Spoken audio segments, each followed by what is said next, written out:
So let's kick off with the first article today, which is, does the age of your company determine your work from home strategy? So this was a post on LinkedIn. It was from Nick Bloom, who I did message last week after our chats about Home Depot, and he did answer. So thank you, Nick.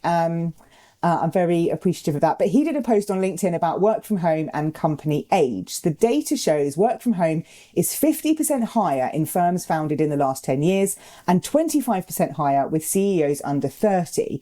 There is a disconnect between the old and the new. So folks whose careers have been built pre-pandemic wanted the return to the 5-day office work, while those under 40 want hybrid or remote in their firms. Interestingly, he goes on to say there's a similar split in AI adoption. Younger CEOs and firms were rapidly adopting AI, older ones more doubtful. The split is also in the data. It suggests as younger managers and firms grow, work from home and AI will rise in importance. So my question for our discussion is this simply a case of generational divide in terms of organizational design and culture? I want to know first, does Nick know that he is sort of this pseudo guest celebrity on Frequency? No, I didn't say that. I just asked him. I bet we've talked about the work and his point of view and all that. I'm going to guess in probably 6 to 8 episodes. Yeah. Like he keeps coming back up for all of the right reasons. I think what's interesting to me about this one is going into more of the research. It talked about there's this promotion penalty. So part of this trial that he did found that remote workers were 50% less likely to get promoted. So I'm curious then about if younger firms are offering more work from home, does that also creating this weird invisible ceiling for people at their roles? And the other part that stuck out to me too is I think it's very easy to label this generationally, to think through like, oh, old believes this, young believes this. But I think it's also worth talking about the power in the infrastructure that goes into this conversation, because Bloom also noted that CEOs, which in the data, especially men in their 50s, they experience the office very differently from everyone else. So the way they relate to people in the office is very different than everyone else does, which might explain why that generational element is there. But I think it's worth calling out also the power and the infrastructure that's part of that. Because also it's probably pretty great when you're the CEO and in the office. That's probably a really great feeling to have all these people around you. The other part that stood out to me too was this parallel between work from home and AI, where the younger firms, younger CEOs with higher work from home rates are also adopting AI faster. So is this creating another gap? We talk about this AI gap. Is this creating another gap that we see in the workplace? So I think there's a couple of things for me in this. Is I don't necessarily like the generational divide thing. So we've spoken before about that generation piece, because I think it's not linked to that necessarily.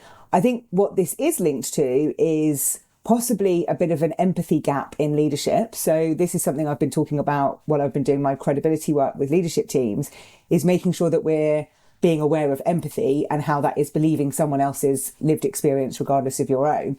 To your point of the office is a different experience for the CEOs, is are we leading with empathy? Are we recognizing that it is a different experience and then what that looks and feels like? And I think that's probably one of those practices that needs a bit more work in certain areas. I think any let me jump in. Any company that is mandating 5 days in the office is not leading with any empathy whatsoever. Let's be clear about that. Yeah.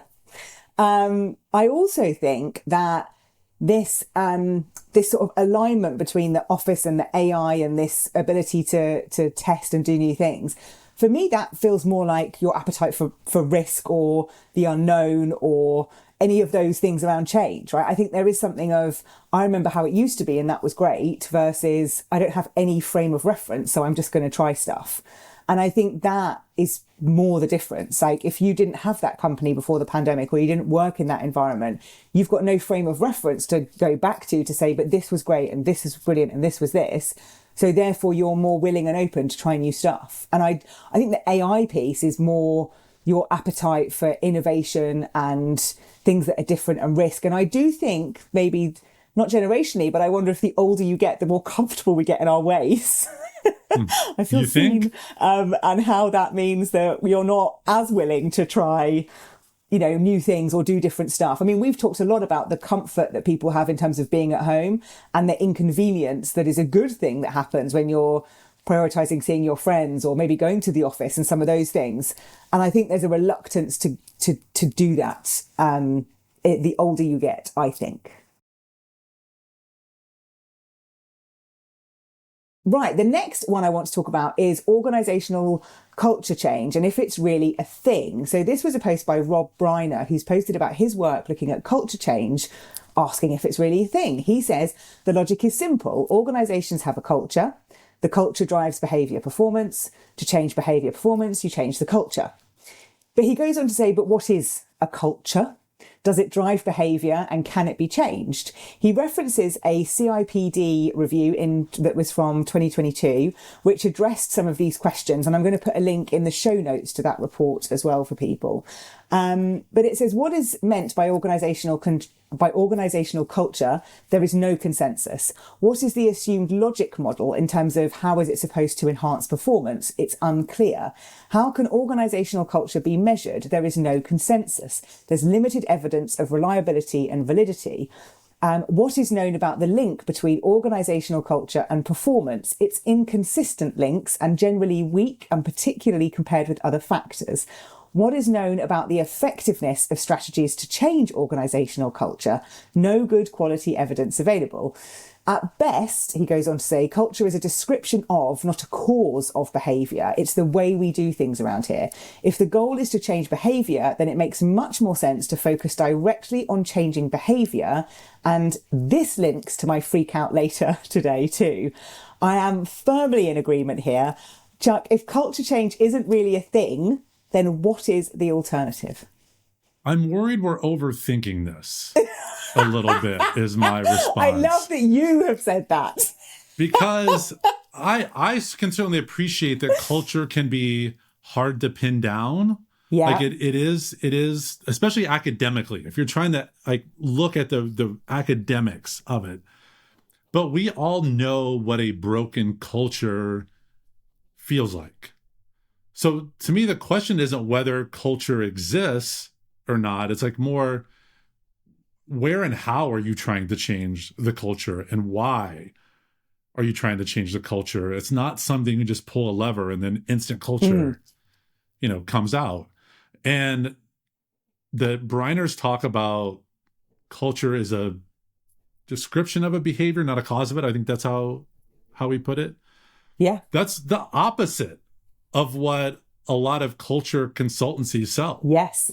Yeah. So if you want to change what people do, change systems, change incentives, change policies, do all of that. Yes.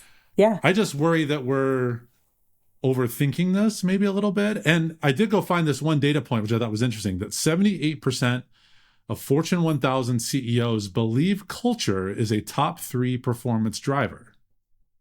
Yeah. So that's what that research says, but this other research doesn't really back that up at all. So I think what I love about this is almost what you said there in terms of it's the opposite of what a lot of culture consultants talk about. But the way a culture is shaped, right? Even if you think about your family culture or other cultures, it's through behaviours. It's the behaviours that really link to that. And I think there is a reluctance to talk about behaviours and how much that impacts culture. So even if I think about my work on credible leadership, there's always conversations about culture and behaviours. What's interesting if I think of 2 examples with clients I've worked with, where we're talking about the culture, getting to the behaviours and actually what needs to sit underneath it is hard. There is a bit of a reluctance, I would say, from leadership teams to actually talk about behaviours. Very happy to talk about values, very happy to talk about culture as a whole, very happy to talk about all of that. But when we get into the actual behaviour piece, for some reason, this is where we start to get really uncomfortable. And I think this is why, for a lot of people, work has become quite a tough place to be, because we're not looking at the behaviours. We've got all this fluffy stuff around it about culture, and we spend years talking about culture and doing workshops, and it's lovely. But nothing comes out the other side in terms of behaviours, accountability, what things need to change. So when he says culture is a description of, not a cause of behaviour, I completely endorse that. And I would love us to focus more on behaviour change programs rather than culture change programs, because I think culture feels like that's over there. It's around us. Behaviour is about me, and that's what makes it uncomfortable. I was thinking about this too when he used the term organizational climate and then organizational culture. To me, let's put this in weather terms. You do love an analogy. I do. I love a good analogy. So the climate is something that is actually studied and consistent and changing, and it's not, it's like where the water temperature is rising, like whatever degrees, like that's the climate. So when people talk about, oh, it snowed today, what's global warming? Well, that's weather. That's the stuff that changes on a daily basis, an hourly basis, season of the year, whatever. That's sort of what the culture is. That as people come and go from an organization, that weather is going to change. Yeah. And if that day-to-day activity, but what's the climate? That's the part I think that leaders probably control the most. Yes. Yeah, I quite like climate. And we talked about it a bit in the report I did with Dr. Kevin Rock about the value of internal comms and that sort of climate measurement of stuff, because I think it is changeable. And I think that's probably part of the challenge here is I think we want to create a culture and then that culture just stays the same. Like we create this, nobody leave, no one move, no one new join, and then the culture can stay exactly how it needs to stay. But that's not real. That's not real in any sense of relationships, families, people bolt on through marriage, different things. And I think there has to be an acceptance that climate or that culture will shift, in part because people are people and they're complicated, and therefore there's different behaviours and different things show up. So I quite like climate.